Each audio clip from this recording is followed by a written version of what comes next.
The staff at St. Luke's Hospital froze as the German Shepherd burst through the sliding doors, trailing Arizona dust and the scent of the streets. Security guard Frank Miller reached for his radio while Nurse Sarah Mitchell dropped her clipboard. The dog scarred, one eye clouded. Fur matted against prominent ribs moved with military precision despite his pronounced limp. "Get that mud out of here," someone shouted. But Sarah noticed what dangled from the dog's mouth, a black garbage bag, swinging gently as he navigated between gurneys. When cornered against the triage desk, the shepherd didn't growl. Instead, he carefully set the bag down, then backed away 3 deliberate steps. Sarah approached slowly, ignoring Frank's warning. She crouched and gently opened the plastic. "Oh my God," she whispered, her voice vanishing as her hands began to tremble. "Someone get Dr. Anderson. Now!" Hey. Leave a like and share your thoughts in the comments, along with the city you're watching from now. Let's continue with the story. Max hadn't always been a ghost. 8 years earlier, he'd been Storm the Pride of the 75th Ranger Battalion's K-9 unit in Afghanistan. His handler, Staff Sergeant James Wilson, had trained him since he was a pup. Together they'd located dozens of IEDs and saved countless American lives. Max still remembered the smell of boot polish and gunpowder, the weight of tactical gear against his back, and the gentle hand that would scratch behind his ears after successful missions. That was before the explosion that took everything. A routine patrol outside Kandahar turned deadly when insurgents detonated a roadside bomb. Max had sensed something wrong seconds before, but his warning came too late. The blast threw him 20 feet and killed 2 soldiers instantly. James, critically injured, was evacuated while an unconscious Max was treated at the field hospital. That's where he first met Sarah Mitchell, though neither would remember their brief encounter until much later. She had been the combat nurse who removed shrapnel from his side and eye, whispering encouragements while he drifted in and out of consciousness. The military declared Max too traumatized for continued service. Despite promises to reunite him with James, Max was instead adopted by a Phoenix family unprepared for a dog with war wounds, both visible and invisible. Sarah Mitchell carried her own scars from Afghanistan. 3 tours as a combat nurse had shown her humanity at its worst and best. She'd lost her fiancé not to enemy fire, but to the distance war created between them. When she returned stateside, she discovered she was pregnant. But the stress and physical toll of deployment led to a miscarriage. The loss hollowed her out. Now, at 34, she worked night shifts in St. Luke's ER, living alone in a small apartment with walls thin enough to hear neighbors arguing through them. Dr. Robert Anderson, Old Bob to the staff, had taken Sarah under his wing when she joined St. Luke's at 58. With salt and pepper hair and permanent smile lines etched around cynical eyes, he'd seen it all. Twice divorced and counting down to retirement, he recognized in Sarah the same dedication that had cost him his marriages. He tried, unsuccessfully, to teach her to care a little less. Phoenix in July burned like the inside of a furnace, while wealthy residents retreated to air-conditioned mansions in Scottsdale. St. Luke's overflowed with heat-stroke victims, mostly elderly and homeless people with nowhere cool to go. The hospital, understaffed and underfunded, served a working-class community too often overlooked. Dawn broke over Phoenix like a cracked egg, yellow and hot, even at 5:30 a.m. Max emerged from his hiding place beneath the loading dock of Montoya's grocery, shaking dust from his coat. The night had been restless, filled with phantom explosions that only he could hear. 8 years removed from war, and still the memories ambushed him like enemy combatants. His morning routine never varied. First, water from the leaky spigot behind the Chinese restaurant on Camelback Road. Then, a careful patrol of his territory, 6 blocks of working-class neighborhood where most people either ignored him or left out scraps. Some called him the ghost dog because of his ability to appear and disappear like smoke. Few noticed his military bearing or the faded tattoo in his ear. Fewer still attempted to approach him. Today, hunger drove him toward the dumpsters behind Sunset View Apartments. The complex had seen better days. Stucco crumbled from corners, and air conditioning units dripped constant tears onto the parched ground. But the residents often discarded food that was perfectly good by Max's standards. As he rounded the corner into the alley, a memory ambushed him, the smell of burnt metal and blood. James's voice shouting commands as the world exploded around them. Max stopped, hackles raised, waiting for the flashback to pass. 8 seconds. That's how long they usually lasted. 8 seconds of being back there, of feeling the desert heat and tasting sand. When reality returned, a new sound caught his attention, a weak, mewling cry barely audible coming from behind the dumpster. Max approached cautiously, ears forward, good eye scanning for threats.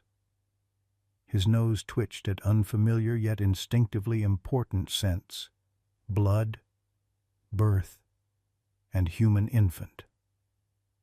Behind the dumpster lay a torn black garbage bag, partially opened, partially. Inside, a newborn baby girl, umbilical cord still attached, wrapped in a blood-stained towel. She wasn't moving much, her skin taking on a bluish tinge in the early morning light.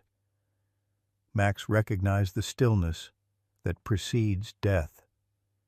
He'd seen it too many times not to know. Something ancient and profound stirred in him. Perhaps it was his training to protect human life, or perhaps something more primal. He nosed the bag gently, confirming his discovery. The baby gave another weak cry, more a whisper than a wail. Max made a decision that wasn't really a decision at all. With careful precision, he took the edge of the bag between his teeth, lifted it, and began walking. The weight was nothing compared to the tactical gear he'd once carried. The responsibility, however, felt immense. He knew where to go. During his 3 years on the streets, he'd learned the geography of human mercy. St. Luke's Hospital stood 20 blocks away. He'd circled it many nights, drawn by some forgotten association with medical tents and the hands that had once tended his wounds. Sometimes he'd watch ambulances arrive, catching glimpses of gurneys and uniformed personnel that triggered fragmentary memories. The journey would not be easy. 20 blocks meant crossing major streets, avoiding cars, and navigating through areas where humans might try to stop him. But the weight of the bag against his teeth anchored him to the moment. Keeping the flashbacks at bay, Max moved with purpose, using alleys and side streets when possible. The morning heat intensified with each passing minute, promising another brutal summer day at Apache Boulevard. He waited patiently for the crossing signal, a behavior that caused a woman at the bus stop to do a double-take. "Would you look at that?" she muttered to no one in particular. "That dog's waiting for the light." The baby had gone silent, which Max knew wasn't good. He picked up his pace, ignoring the pain in his hindquarters where shrapnel had once torn through muscle. pain was an old companion. He knew how to function despite it. At Fillmore Street, a mail carrier spotted him and pointed. "Hey, that dog's got something." Max didn't break stride. Even when the man began following, the hospital was now 8 blocks away. Memories flickered as he trotted the field hospital in Kandahar, the smell of antiseptic and blood, the gentle hands of a nurse with auburn hair who had spoken softly while removing metal from his flesh. The weight of the bag pulled him back to the present, to his mission. 6 blocks from the hospital, disaster nearly struck. A group of teenagers on skateboards rounded a corner, nearly colliding with Max. One board clattered against his flank, startling him. He managed to keep his grip on the precious bag, but had to dart into traffic to avoid the teens. A taxi screeched to a halt inches from him, the driver leaning on his horn. "Crazy mutt!" the man shouted, but Max was already across the street, heart pounding, focused entirely on his objective. The final approach to St. Luke's took him past the hospital's small park, where patients in wheelchairs sometimes sat in the shade of drought-resistant trees. An orderly spotted him and pointed. "Is that dog carrying something?" Max ignored the growing attention. The hospital entrance was now visible automatic sliding doors that opened when humans approached. He'd need to time it right or wait for someone to enter or exit. Fortune favored him. An elderly couple emerged, the doors sliding open. Max darted forward, slipping past them into the air-conditioned lobby. The cold tile against his paws felt alien after the scorching pavement. Inside, chaos erupted immediately. A receptionist stood up, pointing. "Dog. There's a dog in here." Security guard Frank Miller, halfway through his morning coffee, nearly dropped his cup. "What the—" Max didn't hesitate. Instinct and memory guided him deeper into the hospital, past the reception desk and toward the emergency department. Humans scattered before him, some shouting, others reaching for phones. The scent of antiseptic and illness filled his nostrils, mingling with forgotten memories of medical tents and triage. "Someone catch that animal!" a voice called out. But Max was moving with the efficiency that had once made him the pride of his unit, down corridors, past supply closets, heading toward the heart of the building where he sensed he needed to be. He rounded a corner and found himself in a small lounge area. 3 nurses sat with coffee cups, momentarily frozen in surprise at his appearance. 2 jumped up, faces alarmed. "Get it out of here!" one shouted. But the third, auburn-haired, with tired eyes that had seen too much, remained seated, studying him with an intensity that cut through his wariness. Something about her scent triggered a distant memory, gentle hands, soft words, pain ebbing. Sarah Mitchell saw beyond the matted fur and scars. She saw the intelligence in his eyes, the purpose in his stance. "Wait," she said to her colleagues, standing slowly. "He's carrying something." Max stood his ground as she approached, recognizing something he couldn't quite place.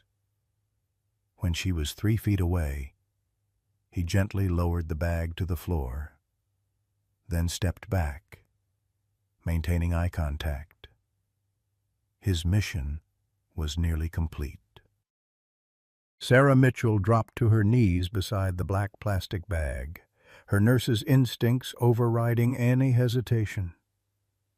The German shepherd watched her with an unnerving intensity. His scarred body held in perfect stillness despite the commotion around them. "Be careful, Sarah," warned Nancy, the older nurse who'd jumped up. "That dog could be dangerous." Sarah barely heard her. She gently opened the bag, and her breath caught in her throat. Inside lay a newborn baby girl, skin tinged with a dangerous blue, umbilical cord still attached and crudely tied off with what looked like a shoelace. The infant wasn't moving. "Oh my God!" Sarah gasped. Years of emergency training kicked in. "Call a code, get Dr. Anderson and the NICU team down here now." The room erupted into motion. Nancy rushed to the phone while the third nurse, Tyler, sprinted toward the emergency department. Sarah carefully lifted the tiny infant from the bag. The baby was cold to the touch, hypothermic despite the summer heat, and barely breathing. "Come on, little one," Sarah whispered, cradling the newborn against her chest for warmth while checking vital signs. "Stay with us." Within seconds, the room filled with medical personnel. Dr. Anderson arrived first, his face shifting from irritation to focused concern as he assessed the situation. "Where did he began. "The dog brought her," Sarah explained, nodding toward Max, who remained in the corner, watching the proceedings with alert interest. "She's hypothermic, bradycardic, minimal respiratory effort. Umbilical cord suggests she's less than 24 hours old." Dr. Anderson didn't waste time questioning the extraordinary circumstances. "Get her to NICU stat. Start warming protocols, IV fluids, glucose, and antibiotics. Someone call security and the police." As they whisked the baby away, Sarah found herself reluctant to leave. Something about the dog held her attention. Something familiar she couldn't quite place. Security guard Frank Miller arrived, radio in hand.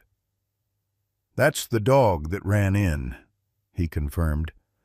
"I'll call animal control."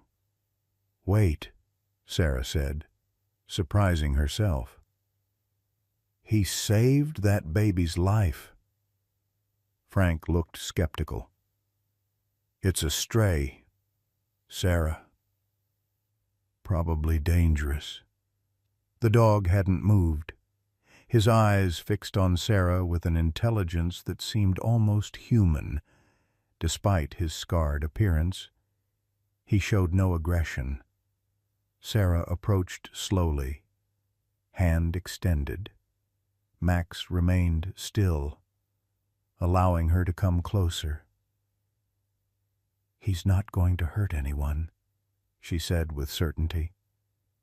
As her hand neared his head, Max dipped slightly, allowing her to touch him. The contact sent an odd sense of déjà vu through Sarah. Her fingers found a raised area behind his ear, and curiosity made her part the matted fur. There, partially obscured, was a tattooed number and insignia she recognized immediately from her military days. "He's a military dog," she breathed. "Afghanistan deployment? Probably. Look at this tattoo." Frank peered closer but maintained his distance. "How'd he end up here?" Sarah's mind raced with fragmented memories. A field hospital outside Kandahar, a wounded dog brought in after an IED explosion. Could it be the same animal? The timing would be right. But what were the odds? "I need to check on the baby," she said finally. "Can you make sure no one takes him, at least until I get back?" Frank sighed but nodded. 20 minutes. "Sarah, then I'm calling animal control." Upstairs in the NICU, organized chaos surrounded the abandoned newborn. Dr. Anderson directed the team with the efficient precision that had earned him respect throughout the hospital. The baby had been intubated, warming blankets applied, and IV lines established. "How is she?" Sarah asked, slipping back into her professional role. Critical but responding, Dr. Anderson replied. Core temperature was 89 degrees. Another hour outside, and we'd be having a different conversation. He glanced at Sarah. Police are on their way. Where's the mother? Unknown. The dog just carried her in. Dr. Anderson's eyebrows shot up. That's one for the books. He lowered his voice. Sarah, that infant was born somewhere within the last 12 hours. No hospital birth, the cord wasn't clamped professionally. Someone gave birth and then put that baby in a garbage bag. The implications hung heavy in the air. Sarah nodded, her throat tight. I know. Police will need to take your statement. This is abandonment at best, attempted murder at worst. Sarah watched the tiny chest rise and fall with each ventilator-assisted breath. The dog knew to bring her here. How is that possible? Before Dr. Anderson could respond, 2 Phoenix police officers entered the NICU anteroom. Detective Marcus Reed, a broad-shouldered man with prematurely gray hair, introduced himself and his partner, Officer Jennifer Oakes. We understand you have an abandoned infant, Reed stated, notebook already in hand. Sarah and Dr. Anderson explained the extraordinary circumstances. Detective Reed's expression remained neutral, but Officer Oakes couldn't hide her astonishment. A dog brought in a newborn in a garbage bag, she repeated, as if hoping she'd misheard. Security footage confirmed it, Dr. Anderson said. The dog entered the hospital at 6:42 a.m. carrying the bag. Where is this dog now? Reed asked. Security has him downstairs, Sarah replied. He's not aggressive. In fact, he's a military dog, has a deployment tattoo in his ear. This caught Reed's attention. Military. That's unusual. Most service dogs stay with their handlers or get adopted through official channels. Unless something went wrong, Sarah suggested. She couldn't shake the feeling that she knew this dog somehow. The conversation was interrupted by a nurse rushing in. Dr. Anderson, we need you. The baby's pressure is dropping.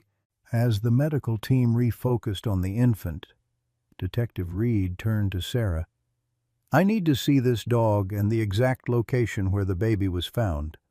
We'll also need the garbage bag for evidence. Sarah led the officers downstairs, relieved to find Max still waiting patiently beside Frank. The security guard looked surprised. Strangest thing, he said. Dog hasn't moved an inch, just sits there like he's on duty or something. Detective Reed approached cautiously, but Max showed no signs of fear or aggression. Military training, Reed observed. Look at that posture. Officer Oakes remained by the door. Should we call animal control? Let me check something first, Reed said, pulling out his phone. He took several pictures of Max, including close-ups of the ear tattoo. I have a contact at the military working dog program. Let me send these over. While Reed made his call, Sarah knelt beside Max. Something about his eyes haunted her the way he watched her, as if trying to communicate something important. When she touched his scarred flank, he leaned slightly into her hand. You saved that baby, she whispered. How did you know? Reed ended his call and rejoined them. My contact says the tattoo identifies him as a military working dog deployed to Afghanistan in 2015. Name's Max, handled by Staff Sergeant James Wilson, 75th Ranger Regiment. He was reported missing in action after an IED attack in 2017. Missing in action. For a dog? Frank asked. It happens, Reed explained. Sometimes in attacks. Dogs get separated, some are killed, some are captured. This one obviously made it back stateside somehow. Sarah felt a chill despite the hospital's warmth. I was in Afghanistan in 2017, at the field hospital near Kandahar, as if triggered by her words. Max's ears perked forward. Sarah's memory crystallized. Suddenly, a wounded German shepherd brought in after an IED explosion, shrapnel embedded in his flank and eye. She'd assisted the veterinarian, holding the dog still while they worked to save him. "It's him," she whispered. "I treated him. After the explosion." Before anyone could respond, Sarah's pager buzzed urgently. The NICU needed her back immediately. As she hurried toward the elevator, Detective Reed called after her. "What about the dog?" Sarah hesitated. Hospital protocols strictly prohibited animals except for service dogs. But leaving Max to animal control felt wrong on a level she couldn't articulate. "I'll take responsibility for him," she called back. "Just until we figure this out." Upstairs, more complications awaited. The baby had stabilized, but Dr. Anderson pulled Sarah aside with grave news. Police found a body at Sunset View Apartments. Young woman, apparent suicide. They think she's the mother. Sarah felt the floor tilt beneath her. How do they know? Evidence of recent childbirth. And here's the kicker. Her name's Jessica Turner. She's one of our nurses. Sarah. Works in pediatrics. Did you know her? Sarah's mind raced. Jessica Turner. Quiet. Efficient.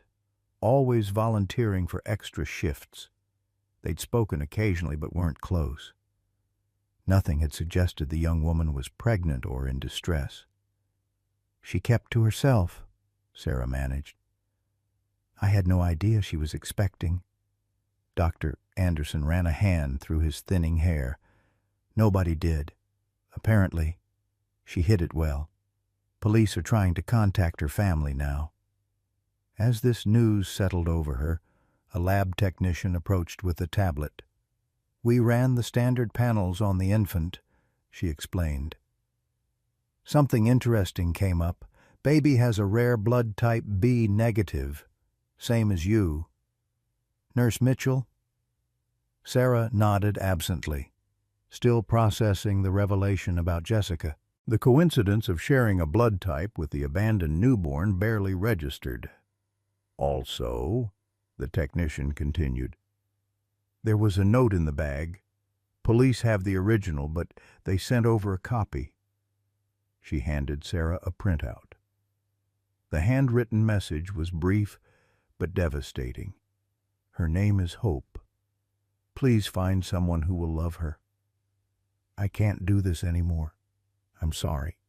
Sarah's shift had officially ended 3 hours ago, but she remained at the hospital, unable to tear herself away from either the abandoned baby or the dog who had saved her.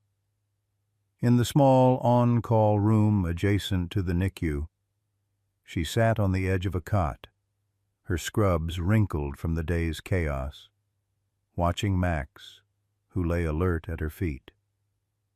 Hospital administration had reluctantly allowed the dog to stay after Sarah signed multiple waivers taking full responsibility, and after Dr. Anderson had advocated on her behalf.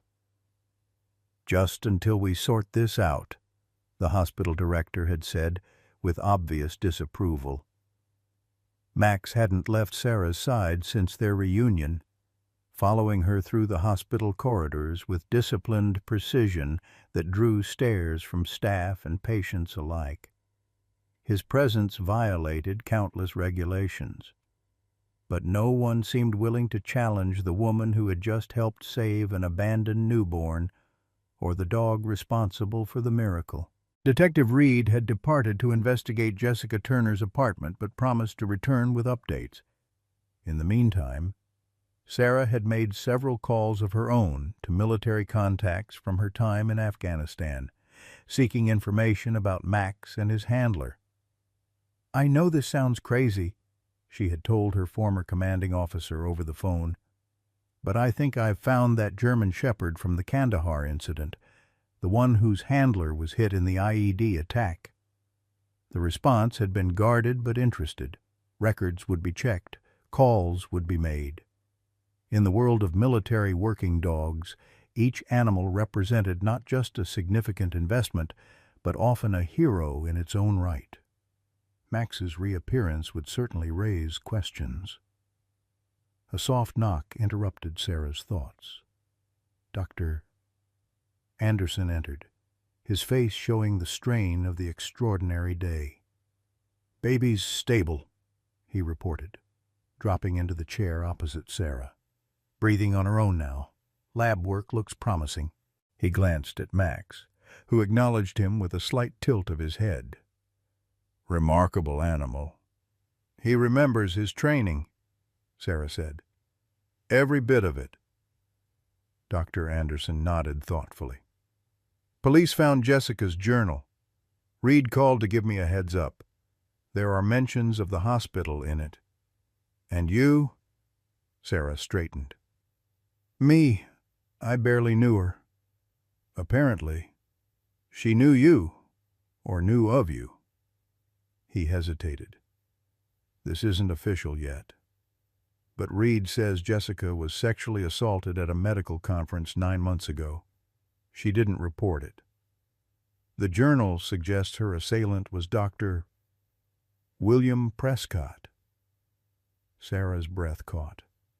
Dr. Prescott, chief of surgery at Phoenix Memorial, one of the most prominent physicians in Arizona. His reputation for brilliance was matched only by his political connections. That's a serious allegation. Indeed, and one that will be difficult to prove, especially with Jessica gone. Dr. Anderson's expression darkened. "Her parents are flying in tonight. Old money from Boston, apparently. Reed says they've already retained counsel and are making noise about the hospital's liability." Liability. Their daughter just died. Their granddaughter nearly died too. Which is precisely why lawyers get involved. Dr. Anderson stood wearily. "Administration wants a full staff meeting tomorrow. They're concerned about publicity, a suicidal nurse, an abandoned baby, and now a stray military dog. It's a media circus waiting to happen." After he left, Sarah sat in silence, absently stroking Max's scarred head. The dog leaned against her leg, solid and warm. His presence grounded her in a way she hadn't experienced since returning from Afghanistan. "What happened to you after the explosion?" she whispered. "How did you end up on the streets of Phoenix?" Max watched her with his good eye, alert and seemingly understanding. Sarah remembered the badly wounded animal she'd helped treat after the IED attack, frightened, in pain, but still trying to perform his duties even on the operating table. The veterinarian had sedated him heavily, commenting that such loyalty was both heartbreaking and remarkable. Sarah's phone buzzed with a text from Detective Reed. "Found something interesting. Coming up?" Minutes later, Reed arrived with a cardboard box labeled "Evidence" and a troubled expression. "Jessica's parents landed early," he said without preamble. "They're at Phoenix Memorial meeting with administration. And Dr. Prescott." Sarah's stomach tightened. "That's concerning." "Indeed. Especially since we found these in Jessica's apartment." Reed opened the box and removed several items, a stack of journals, a USB drive, and a manila folder. Jessica was methodical. She documented everything: the assault, her pregnancy, and her decision to... He paused, glancing at Max. Her decision about the baby. What do you mean? Reed extracted a journal with a blue cover. This is from 2 months ago. She writes about seeing a stray German shepherd near her apartment complex. She recognized it as a military dog from its behavior. She started leaving food out for it. Sarah looked at Max, who remained perfectly still, watching Reed with apparent interest. She tracked his movements, his routines. She knew he regularly circled this hospital. Reed flipped through the journal. This entry from 3 weeks ago. The dog reminds me of Nurse Mitchell, damaged by war but still serving others, still trying to do good in a world that's been cruel. Sarah felt a chill. She was planning this, using Max to bring her baby here. It seems so. Her final entry suggests she specifically wanted you to find the baby. Reed's voice softened.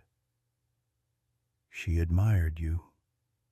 Sarah saw something in you that gave her hope. The revelation settled over Sarah like a physical weight. Jessica Turner, a young woman she'd barely noticed, had been watching her, finding parallels between her and a stray military dog. The coincidence was almost too much to process. There's more, Reed continued. The USB drive contains video recordings. Jessica secretly recorded conversations with Dr. Prescott after the assault. He threatens her, mentions his connection to her father. Reed's expression hardened. They knew each other. Sarah, Jessica's father, and Prescott are old friends, college roommates. In fact, the implications were staggering. Had Jessica's own father helped cover up her assault? Was that why she'd hidden her pregnancy? Why she'd ultimately seen no way out except suicide? What happens now? Sarah asked. That depends partly on you. Jessica left a letter naming you as her preferred guardian for the baby. It's not legally binding, but with her parents' character now in question, it could influence the court. Sarah stared at him. Me. She wanted me to raise her child. According to her journals, she'd been observing you for months. She believed you would protect her daughter from the same people who had failed her. Reed nodded toward Max. And she believed the dog would find you, would bring her baby to you specifically. As if understanding, Max rose to his feet and moved closer to Sarah, pressing against her leg. The contact steadied her as the room seemed to tilt. This is a lot, she managed. I know. Reed gathered the materials back into the box. I shouldn't have shown you this yet, but with Jessica's parents already making moves, I thought you should be prepared. He headed for the door. Get some rest, Sarah. Tomorrow's going to be complicated. Sleep proved impossible. Sarah checked on baby Hope hourly, watching the tiny chest rise and fall, marveling at the chain of events that had brought this infant into her care. During her midnight visit to the NICU, Dr. Anderson found her standing beside the incubator. You should go home, he said gently. You've been here nearly 24 hours. I can't leave her, Sarah replied, surprising herself with the conviction in her voice. Dr. Anderson studied her for a long moment. Jessica chose well, he said finally. But Sarah, you need to understand what you're potentially taking on. Her parents are wealthy, connected. They'll fight for custody. They didn't care enough to notice their daughter was pregnant and suicidal. That won't matter in family court. They're the biological relatives. Sarah looked down at the sleeping infant. She has a name. You know. Hope. Dr. Anderson nodded. Fitting. He hesitated. What about the dog? Max goes where I go. Sarah. He saved her life. Bob. And I think he saved mine, too. She didn't elaborate on the growing certainty that Max's appearance had pulled her back from her own precipice, the quiet desperation that had become her life since Afghanistan. After another hour of fitful rest in the on-call room, Sarah made a decision. With Max at her side, she descended to the hospital basement where the security office was located. Frank Miller looked up from his monitors in surprise. You're still here with the Wonder Dog. I see. I need a favor. Frank, can you pull up the security footage from this morning when Max came in? Frank shrugged and tapped at his keyboard. Already had it queued up. Been showing it to everyone. Never seen anything like it in 30 years of security work. The grainy video showed the hospital entrance at 6:42 a.m. Max appeared at the bottom of the frame, the black bag clearly visible in his mouth. He waited patiently as an elderly couple exited, then slipped through the closing doors. The footage followed his deliberate path through the hospital, avoiding main corridors when possible, heading with uncanny precision toward the staff lounge where Sarah had been taking her break. He knew exactly where he was going, Frank commented. Straight to you. Sarah watched the footage again, noting Max's military bearing despite his injuries. Can you check the exterior cameras? See where he came from? Frank cycled through several views until they spotted Max approaching the hospital from the east, moving with purpose despite his limp.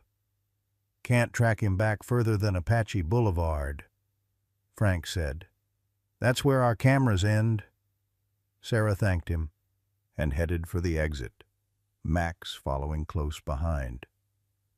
The night air hit her like a furnace, even at 3 a.m. Phoenix in July offered no relief from the heat. Her car, parked in the staff lot, had become an oven. She rolled down all the windows before gesturing for Max to jump in. Home, she told him, though she wasn't sure if the word meant anything to him. Her apartment in Tempe was a 15-minute drive from the hospital, a modest one-bedroom in a complex populated mostly by students and hospital staff. As she pulled into her assigned space, doubt suddenly gripped her. What was she doing? Bringing a stray military dog to her apartment. What was she considering? Potentially taking responsibility for an abandoned infant. Max waited patiently for her to open the car door, then followed her up the exterior stairs to Unit 214. He entered the apartment cautiously, conducting what appeared to be a room-by-room security sweep before settling near the door. You can relax, Sarah told him, dropping her keys on the counter. We're safe here. She took a quick shower, the hot water washing away some of the day's tension. When she emerged in sleep shorts and a faded army t-shirt, she found Max still at his post by the door. The sight brought an unexpected lump to her throat. How long had it been since anyone had stood watch over her bed, she said, patting the edge of her mattress. Max tilted his head, considering, then approached and settled on the floor beside the bed instead, close enough to protect, but maintaining discipline. Sarah smiled despite herself. Sleep came easier than expected, for the first time in years. No nightmares interrupted her rest. When morning light filtered through her blinds, Sarah woke feeling strangely refreshed despite the meager 4 hours of sleep. Max was already alert, watching her with his one good eye.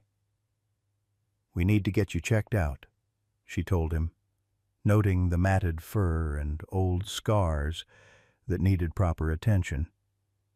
"And I need coffee. Lots of it." Her phone buzzed with a text from Dr. Anderson. "Jessica's parents arrived. Meeting at 10 a.m. Bring the dog." Sarah frowned at the strange request, but texted back her confirmation. After a quick breakfast, during which Max politely accepted scrambled eggs but refused toast, she found an old leash in her closet, a remnant from dog-sitting for a colleague years earlier. Max allowed her to attach it to his collar without protest. The drive back to St. Luke's was tense with anticipation. Sarah couldn't stop thinking about Jessica Turner, a young woman she'd barely noticed, and the extraordinary faith she'd placed in both a stray dog and a trauma nurse she'd hardly known. The hospital's administrative wing bustled with unusual activity when they arrived. Sarah spotted several news vans in the parking lot, and the receptionist gave her a significant look as she signed in. "They're waiting for you in the boardroom," she whispered. It's quite the gathering.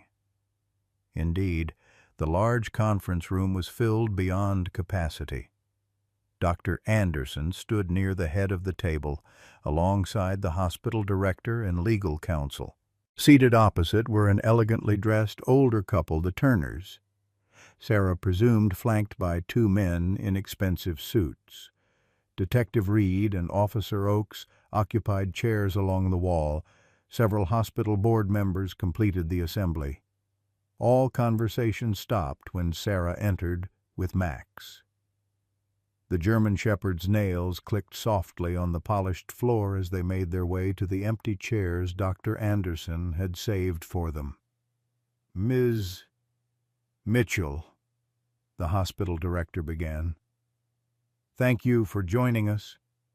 These are unusual circumstances, to say the least." Charles Turner, Jessica's father, stared coldly at Sarah, then at Max. "Is the animal's presence necessary?" he asked, his Boston accent pronounced. "Actually, yes," Detective Reed interjected. "The dog is material to our investigation."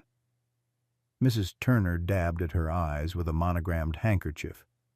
"Our daughter, our granddaughter. This is a family matter that should be handled privately." "Your daughter left specific instructions," Reed countered, nodding toward Sarah. "She wanted Nurse Mitchell to care for baby Hope." "A ridiculous notion," Charles Turner snapped. "We're the child's grandparents. We have resources, a proper home.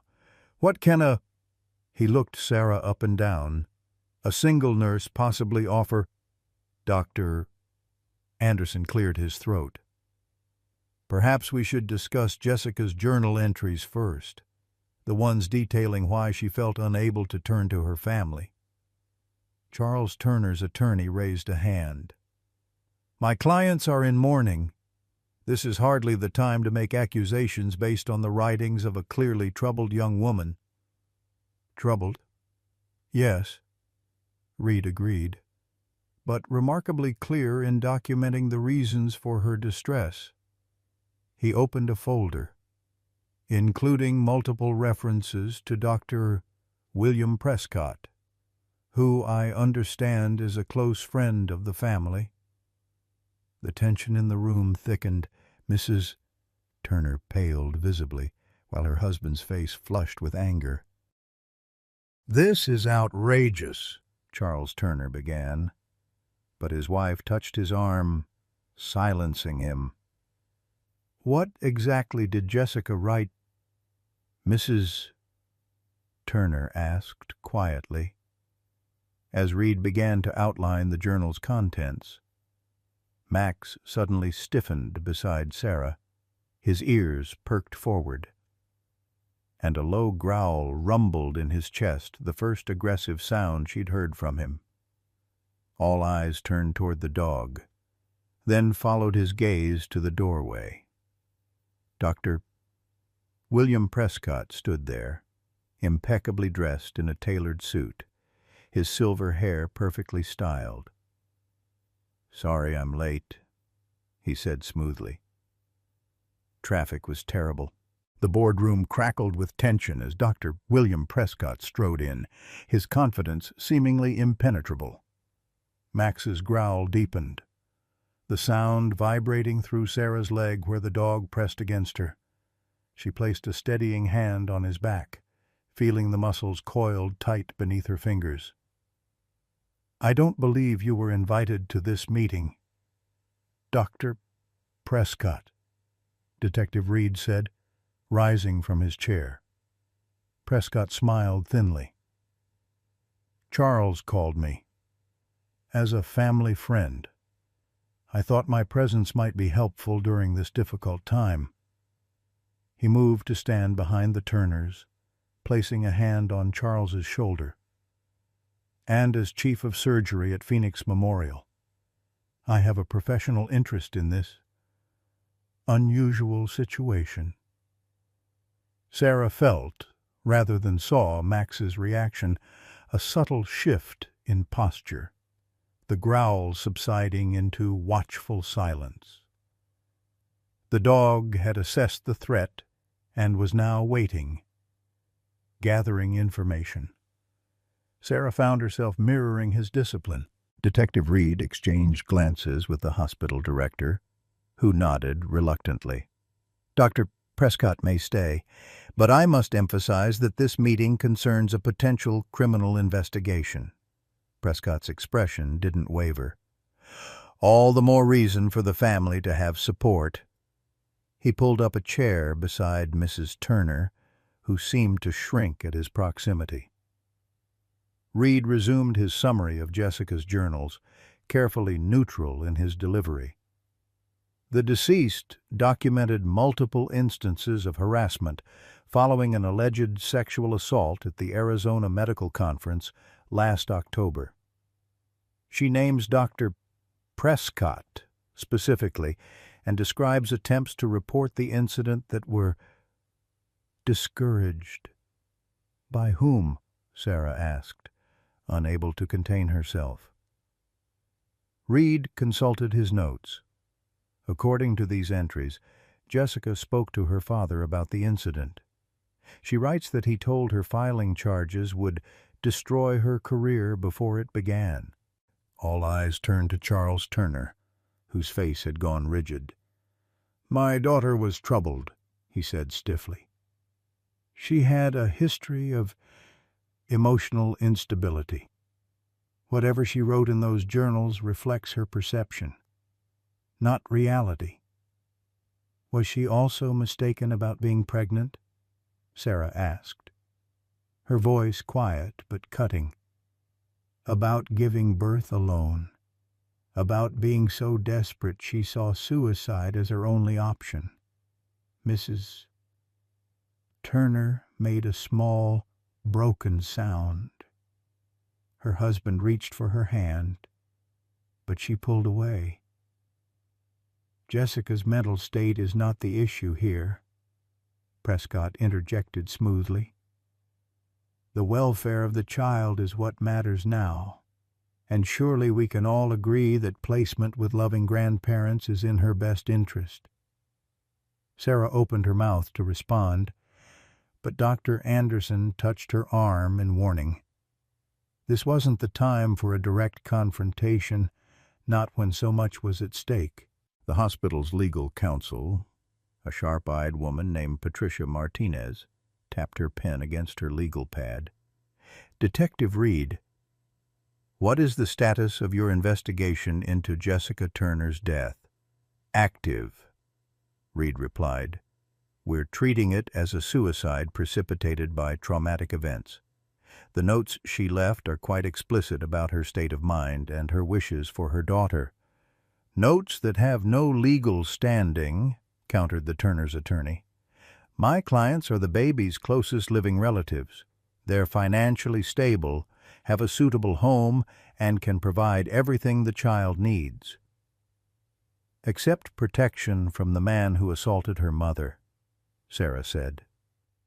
no longer able to remain silent. The room went deadly quiet. Prescott's smile never faltered, but his eyes hardened. "That's a serious and unfounded accusation, Nurse Mitchell, one that could have significant legal consequences for you and this hospital." Before anyone could respond, alarms began blaring throughout the building. Dr.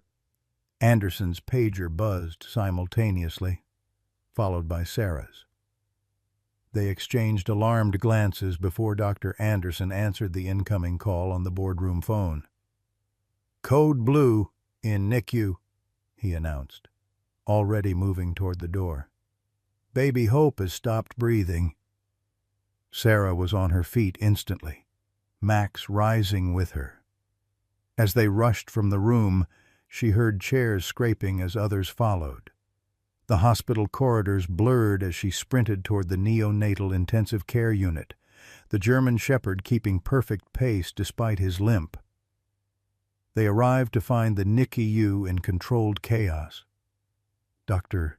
Peterson, the neonatologist, was performing chest compressions on the tiny infant, while nurses prepared medications and adjusted equipment. Through the glass, Sarah could see the baby's monitor showing dangerous heart rhythm fluctuations. "What happened?" Dr. Anderson demanded, entering the anteroom and quickly donning protective gear. "Sudden cardiovascular collapse," Dr. Peterson replied without pausing compressions. "She was stable, then crashed without warning. No obvious cause." Sarah felt a cold dread settle in her stomach. Newborns could certainly decompensate rapidly, but the timing seemed too coincidental. Behind her, the Turners and Prescott had arrived, watching through the glass with expressions ranging from shock to calculated assessment. Max stood rigidly beside her, his attention fixed not on the medical drama, but on the people in the anteroom, particularly Prescott. Sarah noticed the dog's focus and felt a chill that had nothing to do with the hospital's air conditioning. Inside the NICU, the team worked with practiced efficiency. Medications were administered, fluids pushed, the tiny body monitored for any response. After 3 agonizing minutes, a nurse called out, "We have a pulse." Collective relief washed through the anteroom. Dr. Peterson continued working, stabilizing the infant, while Dr. Anderson stepped out to address the gathered group. "She's responding, but we need to run tests immediately to determine what caused the collapse." His eyes met Sarah's briefly, communicating something unspoken. Charles Turner stepped forward. "We want her transferred to Phoenix Memorial. They have the top-rated NICU in the state." "That's out of the question right now," Dr. Anderson replied firmly. "She's far too unstable to move. As her grandparents, we insist. As her doctor, I refuse." Dr. Anderson cut in, his normally gentle demeanor hardening. "Medically, it would be dangerous and potentially fatal." While this confrontation unfolded, Sarah slipped into the NICU proper, drawn by both professional instinct and a deeper, more personal concern. Baby Hope lay surrounded by equipment, her tiny body fighting for every breath despite the ventilator's assistance. Sarah checked the monitors, noting the concerning patterns in the vital signs. Dr. Peterson joined her, voice low. "We're running toxicology. This presentation doesn't make sense otherwise." Sarah froze. "You think she was poisoned? I think we need to rule it out. The timing is suspicious, especially with all that's happening." Dr. Peterson glanced toward the anteroom. Those grandparents arrived, and suddenly our stable patient crashes. Outside, The sky darkened prematurely. Through the NICU windows, Sarah could see storm clouds gathering, unusual for Phoenix in July. Where monsoon season typically brought dramatic but brief storms, this looked different, more ominous. Lightning flickered in the distance, and within minutes, rain began lashing against the glass. Dr. Anderson re-entered the NICU, his expression grave. "We need to move fast. Security is reviewing visitor logs and camera footage from the last hour. If someone administered something to the baby..." Thunder cracked overhead, so loud it seemed to shake the building. The lights flickered once, twice, then stabilized. "Backup generators are ready if we lose power," a nurse reported. Sarah couldn't tear her eyes from the helpless infant. "I should have stayed with her," she whispered. "I shouldn't have left her alone." "This isn't your fault," Dr. Anderson assured her. "But I need you focused. The baby needs a blood transfusion to help stabilize her. Her blood type is rare. B negative. Like mine." Sarah was already rolling up her sleeve. "Take whatever she needs." As preparations began for the emergency transfusion, the storm intensified. Rain hammered against the windows, and the hospital's lights continued to flicker ominously. Through the glass partition, Sarah could see the Turners engaged in heated conversation with hospital administrators.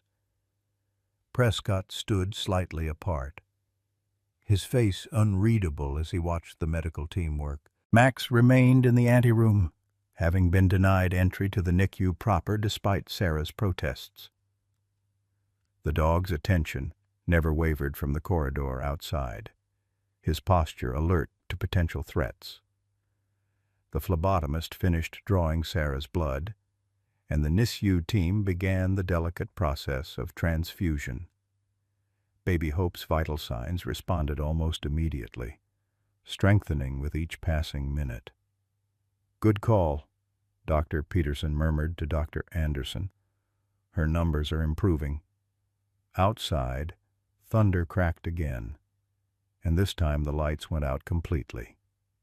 For 3 heart-stopping seconds, darkness engulfed the NICU before the backup generators hummed to life, restoring power to the critical equipment. "Building's on lockdown," a security officer announced over the intercom. "Storm has knocked out power to half the east side. All personnel maintain positions until further notice."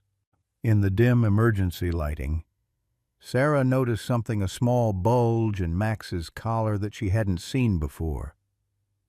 Moving back to the anteroom, she knelt beside the dog, examining the weathered leather. A small, waterproof pouch was sewn into the lining, nearly invisible unless you knew to look for it. With trembling fingers, Sarah opened the pouch. Inside lay a set of military dog tags and a folded, water-stained photograph. The tags belonged to Staff Sergeant James Wilson, Max's handler.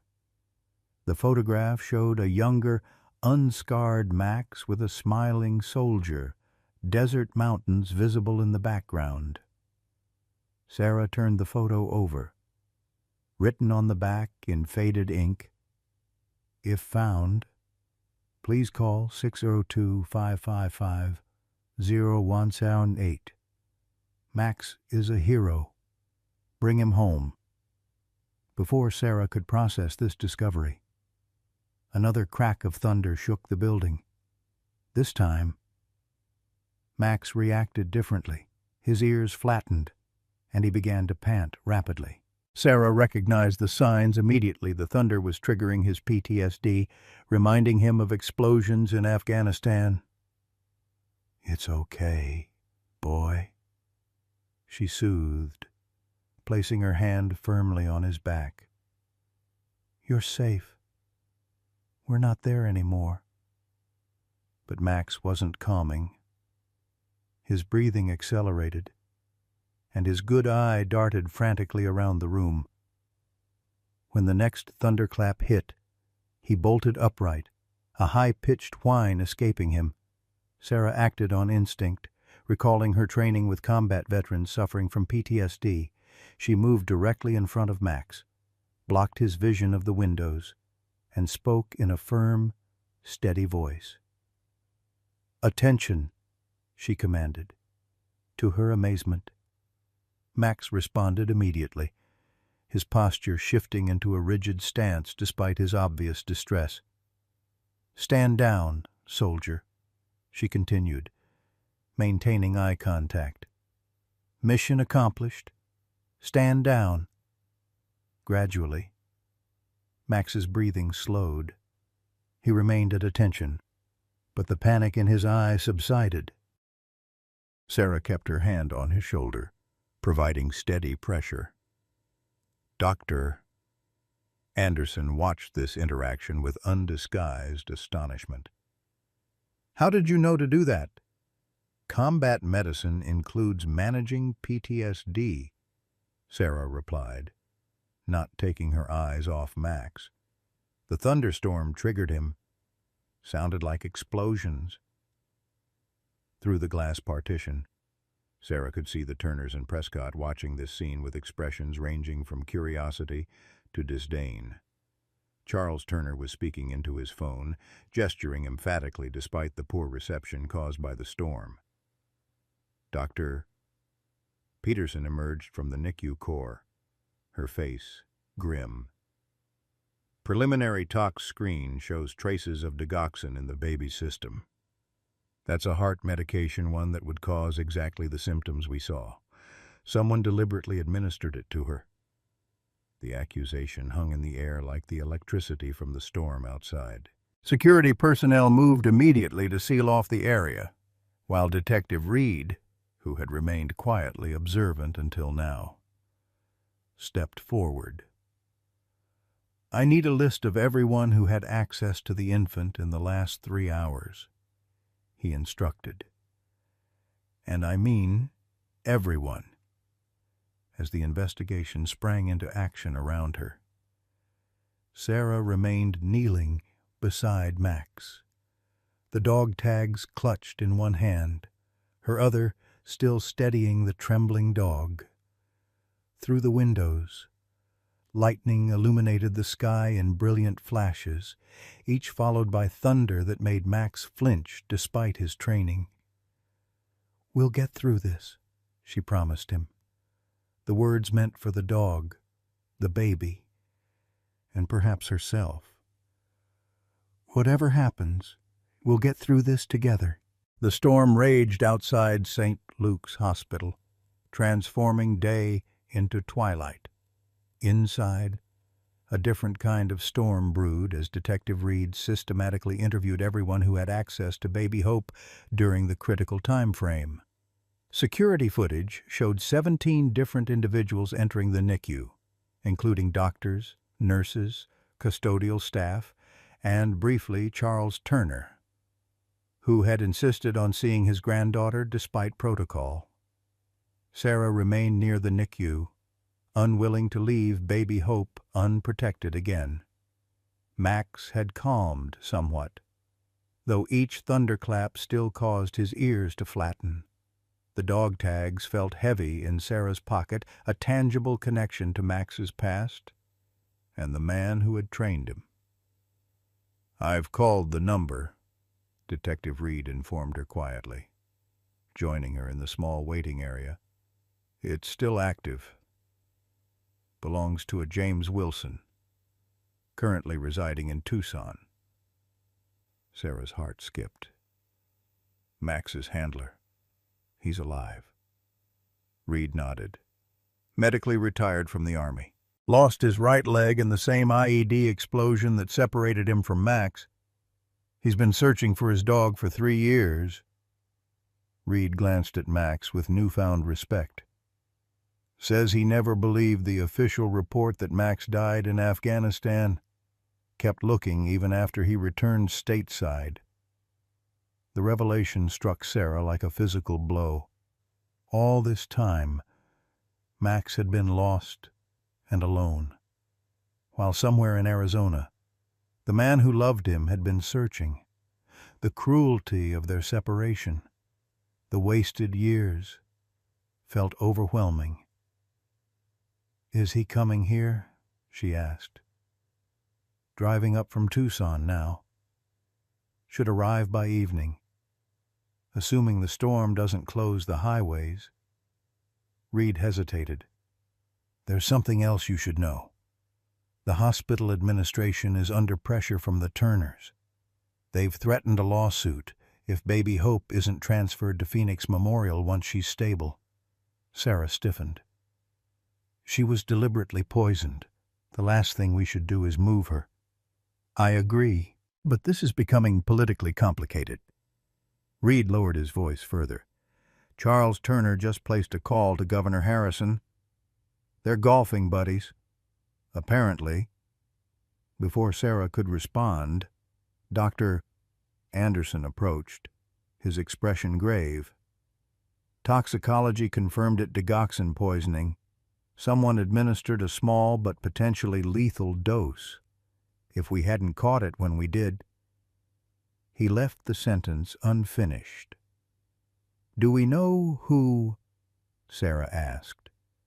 "Security cameras show several people near the incubator, but no clear evidence of anyone administering medication improperly."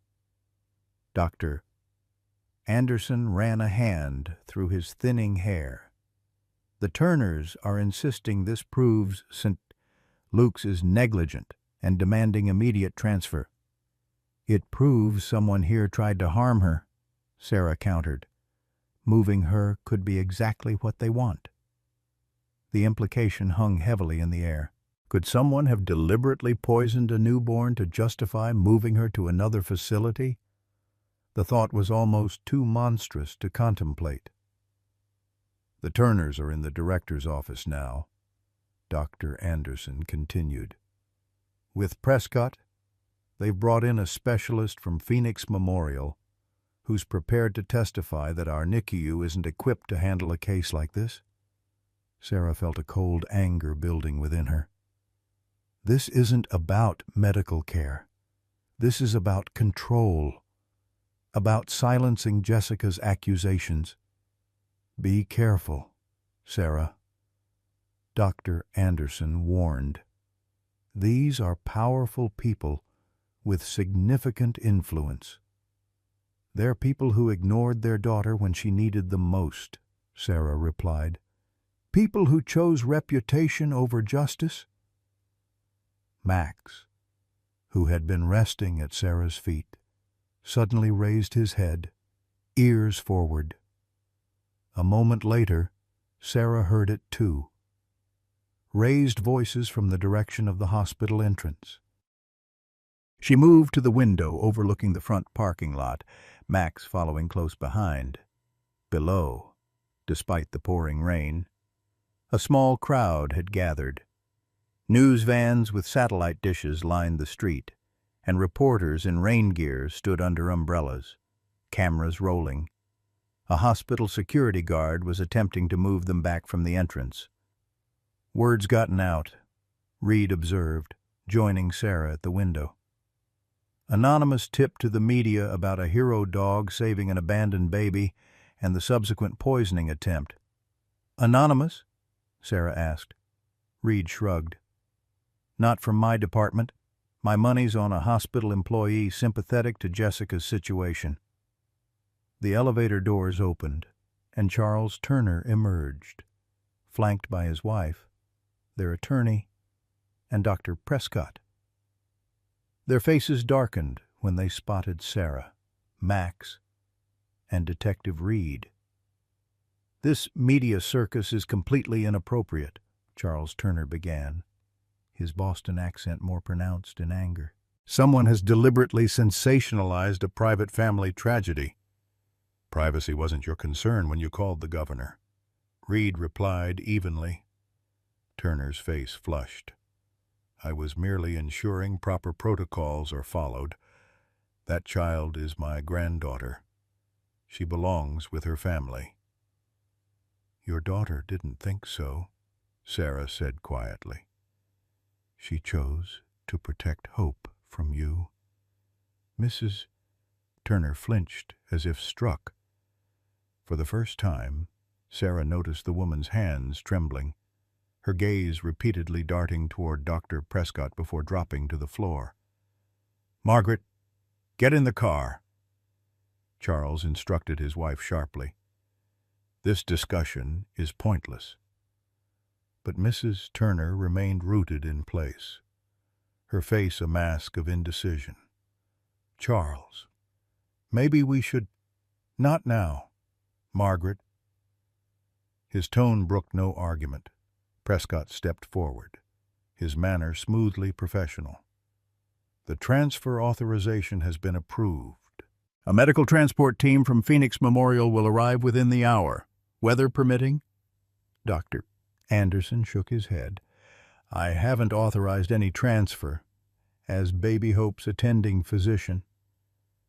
"The hospital director has overridden your authority in this matter," Prescott interrupted. "Given the attempted poisoning, he agrees the infant requires the security and advanced care only Phoenix Memorial can provide." Sarah felt the floor tilt beneath her. They were going to take Hope away, place her under Prescott's influence. Within the Turners' control, everything Jessica had feared would come to pass. "This isn't over," Reed stated firmly. "The poisoning is under active criminal investigation. Moving the victim from the scene could constitute interference." Prescott's smile never reached his eyes. "Detective, I understand your concern, but medical necessity takes precedence. I'm sure your investigation can continue at Phoenix Memorial." As this confrontation unfolded, Sarah noticed Max's behavior changing subtly. The dog had positioned himself between her and Prescott, his posture alert but not aggressive. When Prescott gestured during his remarks, Max tracked the movement with laser-like focus. A sudden commotion from the hospital entrance drew everyone's attention. A security guard was escorting a young man through the lobby, a teenager, soaking wet from the rain, clutching a backpack to his chest. "I need to see Detective Reed," the boy was insisting. "It's about Jessica Turner." Reed moved quickly to intercept them. "I'm Detective Reed. Who are you?" "My name's Tyler Manning. I mow lawns at Sunset View Apartments." The boy glanced nervously at the assembled group, then continued in a rushed whisper. "Jessica, Ms. Turner, she gave me this last week. Said if anything happened to her, I should bring it to the police." He unzipped his backpack and withdrew a sealed plastic container. "It's her laptop and some other stuff." Charles Turner stepped forward. "That's my daughter's property. It should come to us." Tyler backed away, clutching the container protectively. "She specifically said not to give it to her parents. Said they couldn't be trusted." The accusation hung in the air like an exposed nerve. Mrs. Turner made a small, wounded sound, while her husband's face darkened with fury. "You have no right," he began, but Reed intervened. "This is potential evidence in an ongoing investigation," the detective stated, accepting the container from Tyler. "It will be logged and processed according to protocol." Outside, lightning split the sky, followed almost instantly by a deafening crack of thunder. The hospital lights flickered ominously. Max pressed against Sarah's leg, trembling slightly but maintaining his disciplined stance. "We need to check on Hope," Sarah said to Dr. Anderson, desperate to escape the charged atmosphere of the lobby. They had taken only a few steps toward the elevator when the commotion outside intensified through the glass doors. Sarah could see a news crew attempting to interview someone who had just arrived, a man in a rain-soaked jacket, struggling with crutches on the slick pavement. "That's Wilson," Reed said quietly. "Max's handler." Before anyone could react, Max's head snapped toward the entrance. His entire body went rigid, ears forward, attention locked on the figure outside. A high, keening whine escaped him, the first vocal sound he'd made since entering the hospital with hope. "Max," Sarah whispered. "Is that him? Is that your person?" The dog trembled with barely contained emotion, but made no move to run toward the entrance. Instead, he looked up at Sarah, then back at the doors, caught between his former handler and the woman who had become his new ally.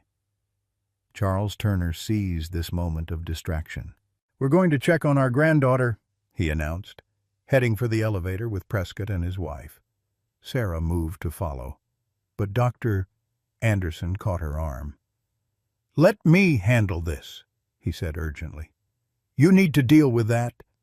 He nodded toward the entrance, where James Wilson was now visible through the glass doors, searching the lobby with desperate hope.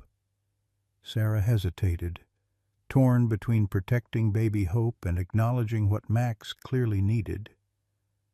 The dog continued to whine softly, looking between Sarah and the entrance.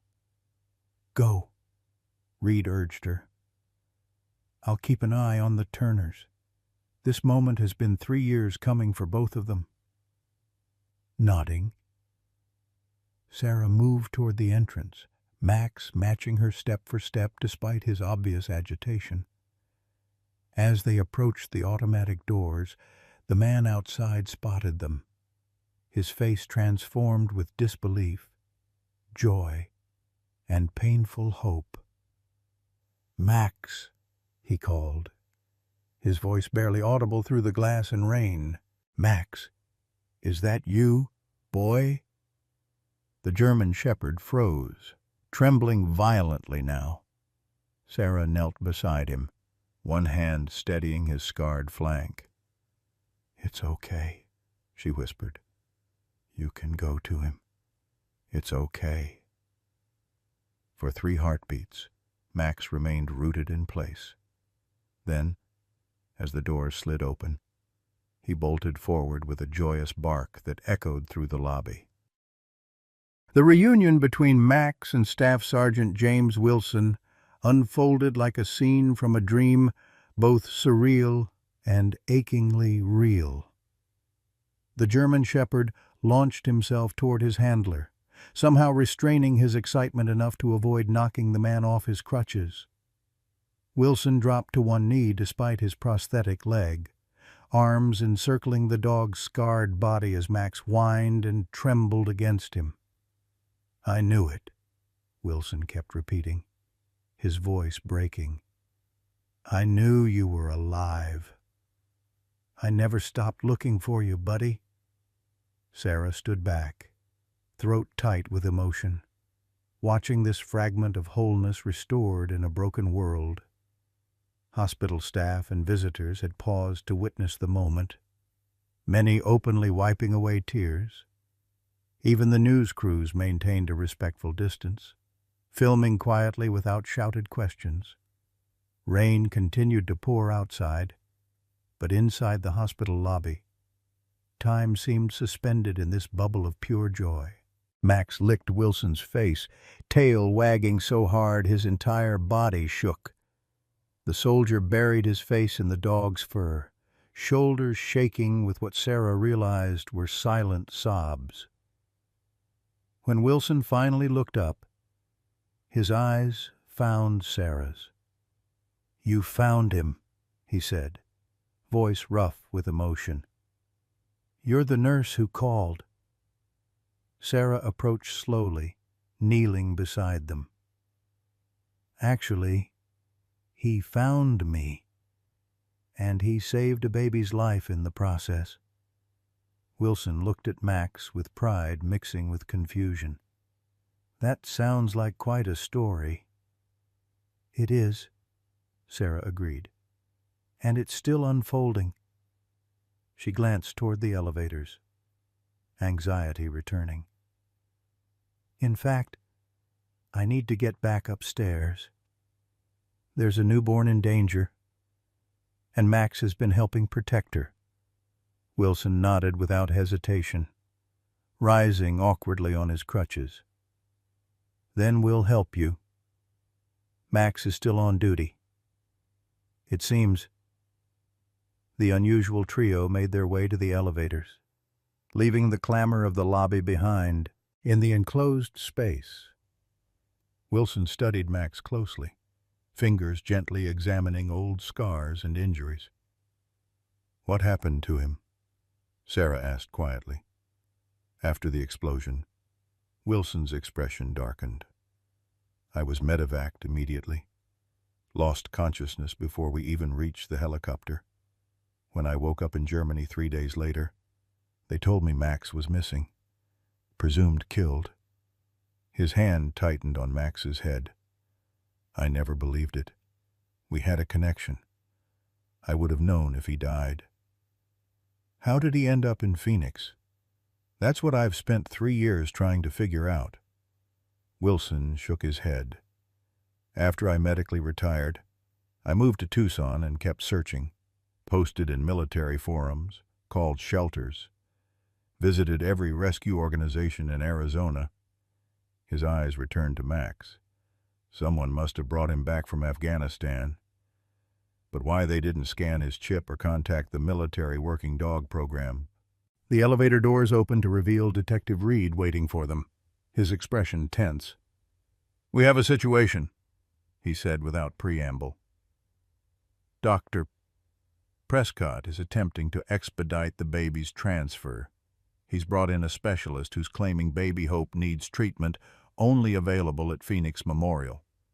Sarah felt cold fear settle in her stomach. We can't let them take her.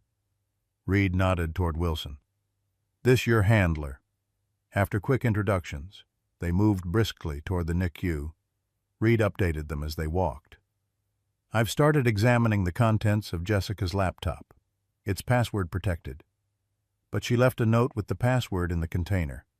What I've found so far is disturbing. How so? Sarah asked. Jessica documented everything her relationship with Prescott, the assault, the pregnancy. But there's more. She had access to patient records at Phoenix Memorial through a colleague.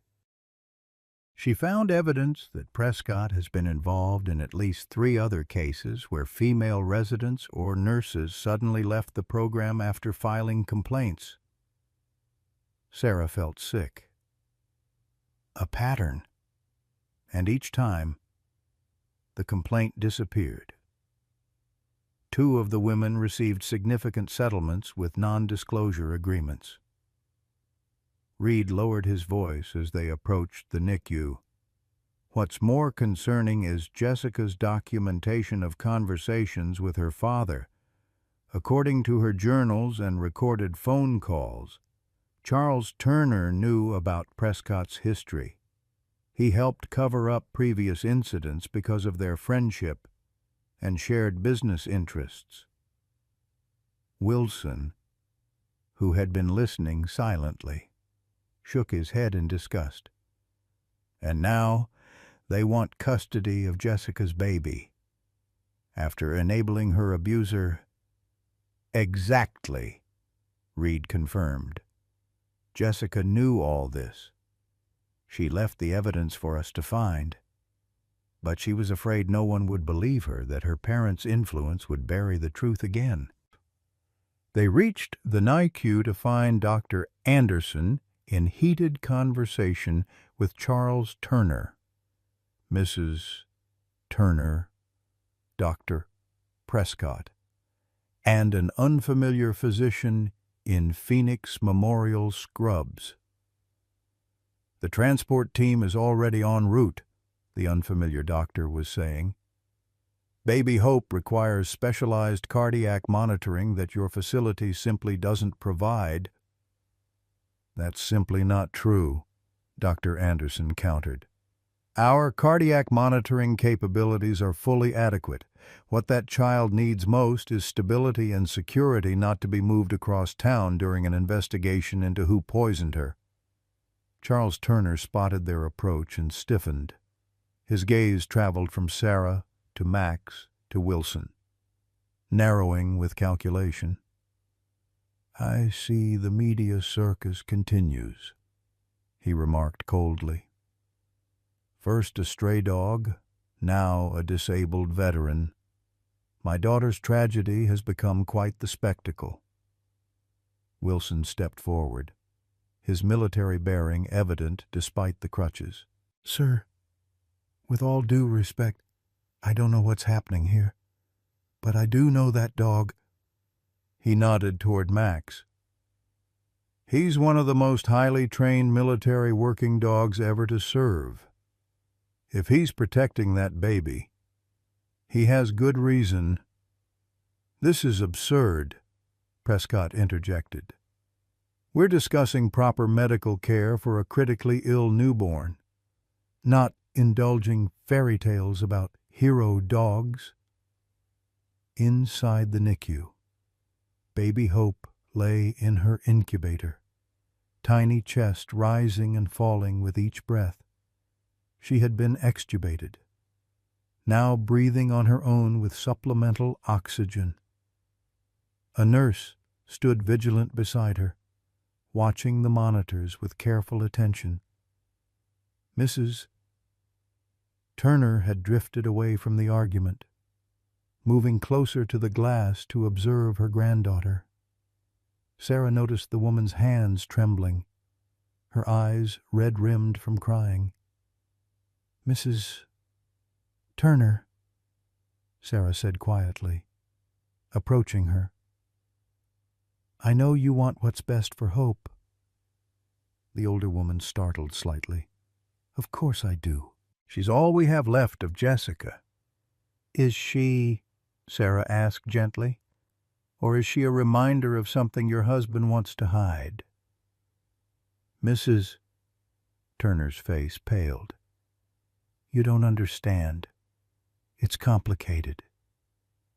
I understand that Jessica was afraid enough to hide her pregnancy, to give birth alone, to trust a stray dog with her baby's safety rather than her own parents."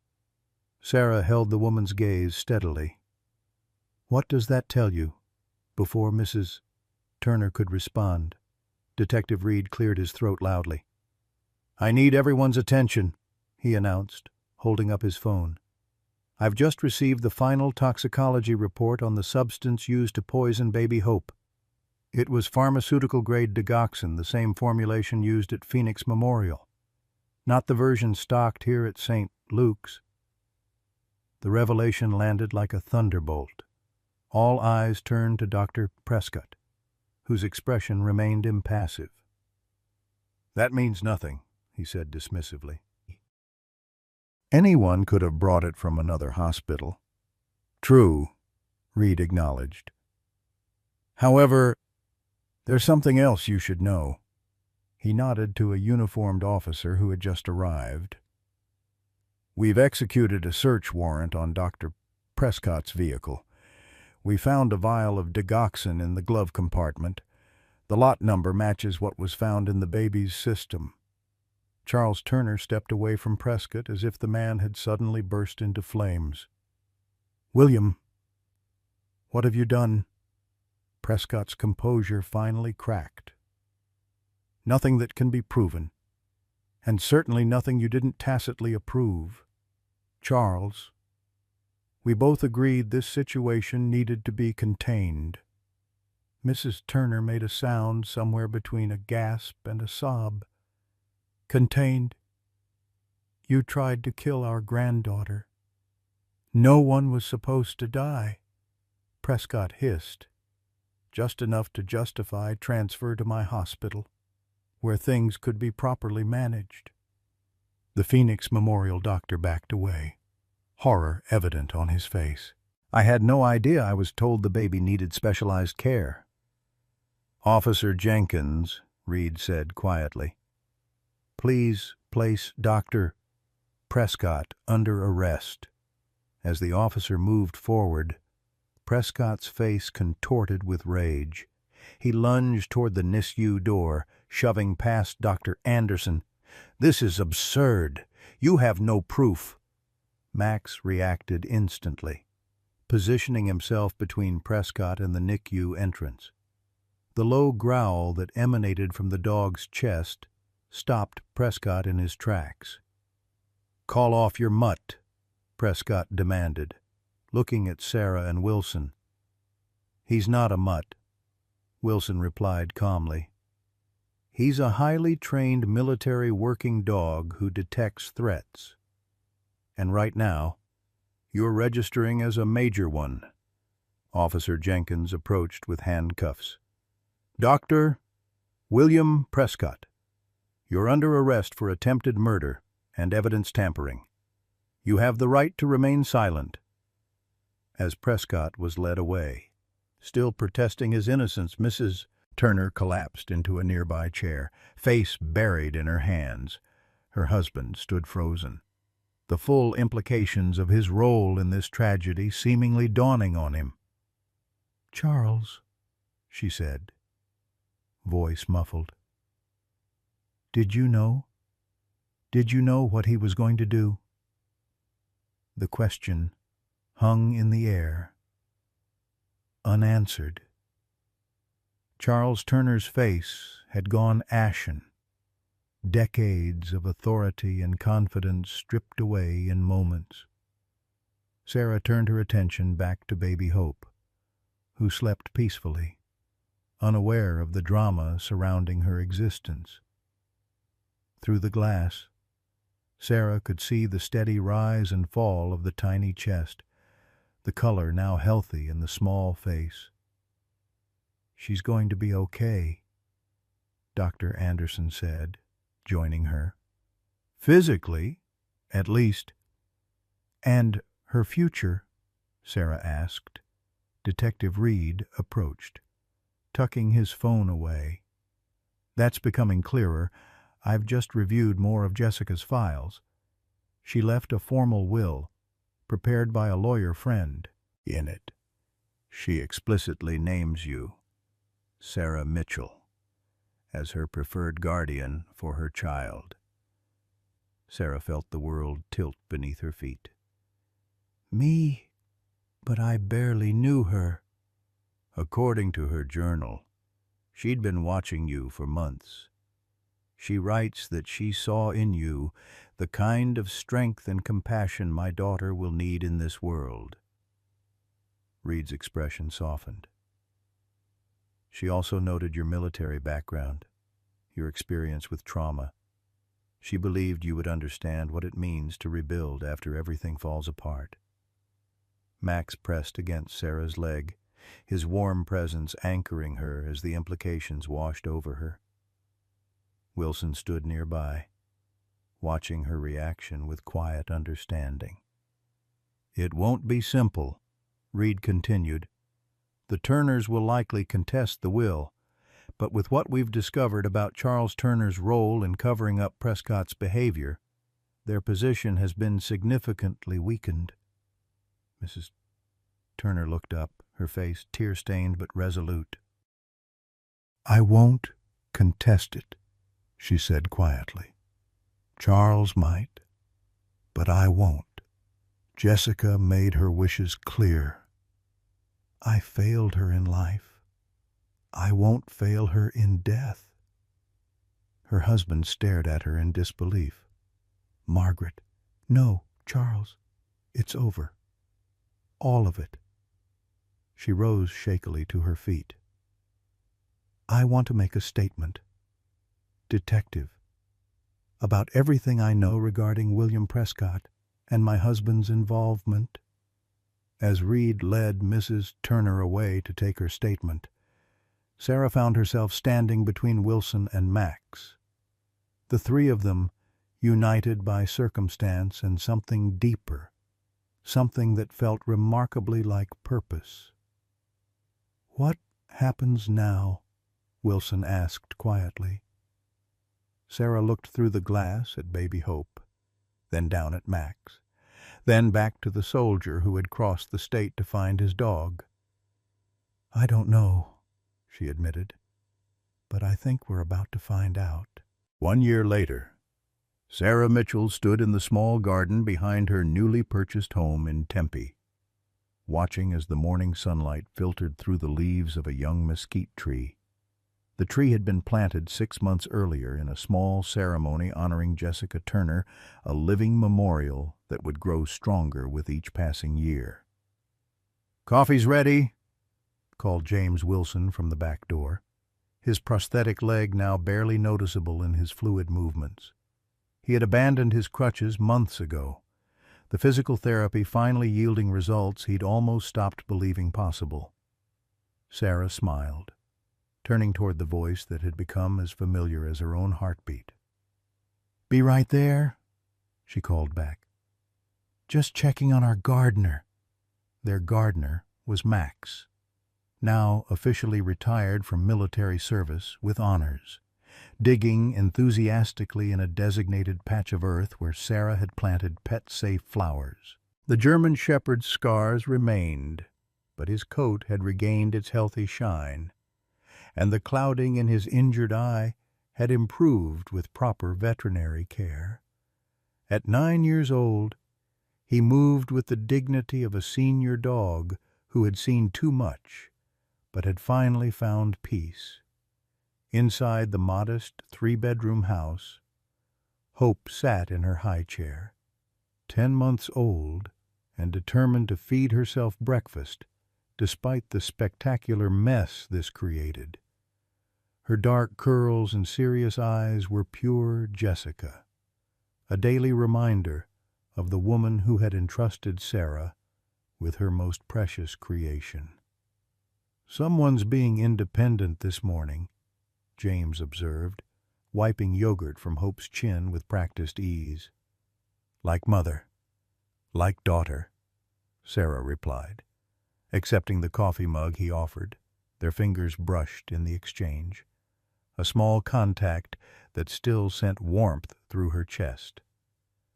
Life had transformed with dizzying speed after that stormy day at St. Luke's Hospital. The media had seized upon the story: a suicidal nurse, a heroic stray military dog, a poisoned baby, and a prominent doctor's arrest.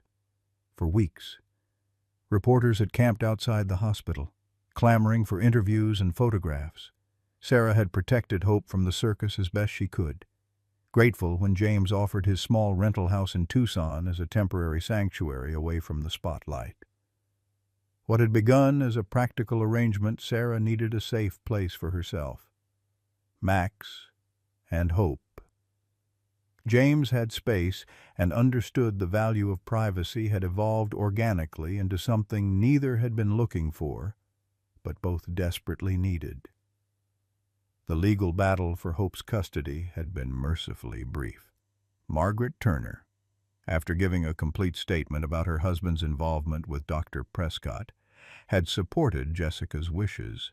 Charles Turner, facing potential criminal charges himself, had eventually withdrawn his petition for custody, accepting supervised visitation rights instead. Dr. William Prescott now awaited trial on multiple charges, including attempted murder and several counts of sexual assault as other victims came forward. His medical license had been revoked, his reputation destroyed. The scandal had reached beyond Phoenix, exposing a pattern of protection for powerful men within the medical establishment that had persisted for decades. "Your hearing is at 10, James reminded Sarah, glancing at the kitchen clock. "Want me to come along?" Today marked the final step in Sarah's journey to become Hope's legal guardian. After months of home studies, background checks, and temporary custody, the court would make its determination permanent. "No, you stay with Hope," Sarah replied. "It's just a formality at this point. Besides, someone needs to finish setting up for the barbecue." They had invited a small group to celebrate afterward: Dr. Anderson and his wife, Detective Reed, a few nurses from St. Luke's, and Margaret Turner, who had separated from Charles and begun the slow process of rebuilding her relationship with her granddaughter. The doorbell rang, and Max trotted in from the garden, alert but no longer anxious around visitors. His PTSD symptoms had diminished with time and stability, though thunderstorms still required special handling. "That'll be Maria," James said, referring to the social worker who had been assigned to Hope's case. "She's always early." Sarah opened the door to find not only Maria Lopez, but also Dr. Anderson, arriving ahead of schedule with a large teddy bear tucked under his arm. I know I'm early," the older doctor said, grinning sheepishly. "But I wanted to drop this off before heading to my shift." He presented the bear to Hope, who squealed with delight. "A little congratulations gift for our favorite tiny human." Maria smiled, clipboard in hand. "I just need a few signatures before the hearing, Sarah. Then we can carpool to the courthouse if you'd like." As they settled at the kitchen table to handle the paperwork, Dr. Anderson updated them on the latest hospital news. After the events surrounding Hope's dramatic arrival, St.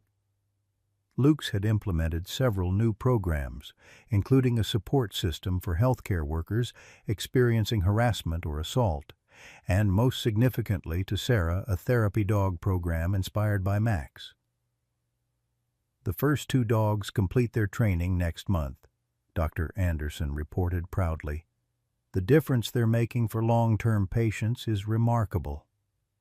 Sarah glanced at Max, who had settled protectively near Hope's high chair. "He set a high standard." "He certainly did. Which reminds me," Dr. Anderson reached into his pocket and produced an envelope. "The hospital board approved this unanimously. It's not much, but we wanted to make it official." Inside was a certificate naming Max as the first honorary therapy dog of St. Luke's Hospital, along with a professional photograph of the German Shepherd in a special vest with the hospital's logo. "They want to hang his portrait in the main lobby," Dr. Anderson added. "Next to the plaque commemorating Jessica." Sarah felt her throat tighten. The hospital had created a small memorial for Jessica Turner, acknowledging both the tragedy of her death and the institutional failures that had contributed to it. The accompanying scholarship fund for nursing students had already helped 3 young women pursue their education. "She would have appreciated that," Sarah said softly. "Especially the scholarship." After finishing the paperwork and seeing Dr. Anderson off to his shift, Sarah prepared for court. She chose a simple blue dress, professional, but not stuffy, and the small silver pendant James had given her on their 6-month anniversary. "You look beautiful," James said, watching her from the doorway of their bedroom. What had begun as separate rooms had evolved into shared space 3 months earlier, their relationship deepening with quiet certainty. "Just want to make a good impression," Sarah replied, though the judge had already indicated his support for the permanent guardianship. James crossed to her, taking her hands in his. "Sarah Mitchell, you saved a baby's life, helped catch a predator, reunited me with my dog, and somehow managed to start a therapy dog program in your spare time. I think the impression is pretty well established." She laughed, the sound still surprising her sometimes, this ease. this happiness she'd never expected to find again after Afghanistan. When you put it that way, I do put it that way. He kissed her gently. You're extraordinary, and we're the luckiest family in Arizona to have found you. Family? The word still felt new, fragile, yet powerful. After the hearing, it would be official. Hope would be hers to raise, to protect, to love. The journey from combat nurse to mother had never been part of Sarah's plan. But now she couldn't imagine any other path. The courthouse proceedings were brief and without drama, a welcome change after the media frenzy that had surrounded Hope's early days. Judge Ramirez reviewed the case file, noted the comprehensive home study reports, and without hesitation granted Sarah permanent legal guardianship of Hope Turner. Ms. Mitchell, the judge said, smiling warmly, it's clear to this court that you have provided an exceptional home for this child, while the circumstances that brought you together were tragic. The bond you've formed is anything but. May your future together be blessed. Sarah signed the final documents with steady hands, official confirmation of what her heart had known since that stormy day when a scarred German shepherd had carried a black garbage bag into St. Luke's Hospital. Outside the courthouse, Maria offered her congratulations. In all my years as a social worker, I've never seen a case quite like this one, she admitted. But I've also never been more certain of a placement. Hope belongs with you, Sarah. The afternoon barbecue unfolded under perfect Arizona skies, the October heat finally giving way to pleasant warmth. Their small backyard filled with people who had become essential parts of their unconventional family story. Detective Reed, recently promoted, brought his wife and teenage son, who immediately took to playing fetch with Max. Dr. Anderson and several nurses from St. Luke's arrived bearing gifts and casseroles. Margaret Turner came last, uncertain but welcomed, bearing a handmade quilt she'd created for Hope using fabric from Jessica's childhood clothes. As the gathering continued into early evening, Sarah found a quiet moment to step away. She stood beneath the young mesquite tree, watching James show Hope how to gentle pet Max's head, the little girl's laughter blending with the murmur of conversation and the soft music playing from the patio speakers. You'd be proud of her, Sarah whispered to the tree, to Jessica, to the universe. She's strong, like you, determined. I'll make sure she knows how brave her mother was. A gentle breeze stirred the leaves, and somewhere in the distance, a dog barked once, the sound carrying clearly in the desert air. Max lifted his head, ears perked, then returned his attention to Hope, who had settled against his side with the complete trust of a child who had never known anything but love from the scarred shepherd. Family. Sarah thought again, watching them, not what she had expected, not what she had planned, but exactly what she needed.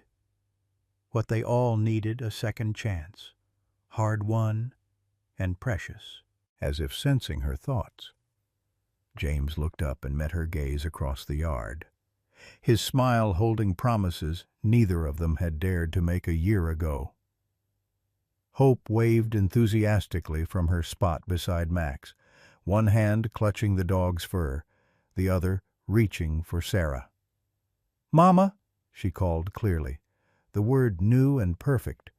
Mama, dog, and Sarah Mitchell, former combat nurse, guardian, and unexpected mother, moved toward them, toward home. Life has a way of finding us when we're most broken, doesn't it?